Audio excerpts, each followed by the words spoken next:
ততক্ষণ পর্যন্ত তোমার জিকিরের হক আদায় হবে না।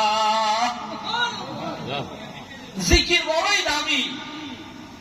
রাসূলুল্লাহ সাল্লাল্লাহু আলাইহি ওয়াসাল্লাম এই জিকিরকারী জাকিরিনদের সন্ধানে মরু এলাকার ভিতরে বিচক্ষণ করতেছেন এই দামি লোকদের সঙ্গ দেওয়ার জন্য। অমনি একটা জিকিরকারীদের মজলিস পাওয়া গেলেন, অমনি হাঁটু গাড়িয়া বসলেন। অসময় ওই সমস্ত জাকিরিনরা আল্লাহ নবীকে দেখতে পেয়ে কিনারা চিন্তিত হয়ে গেল, আমাদের সাথে কোনো খারাপ কিছু নাজিল হলো কিনা।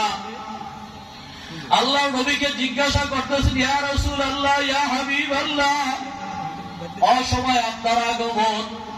বললেন, ও আমার সাহাবারা,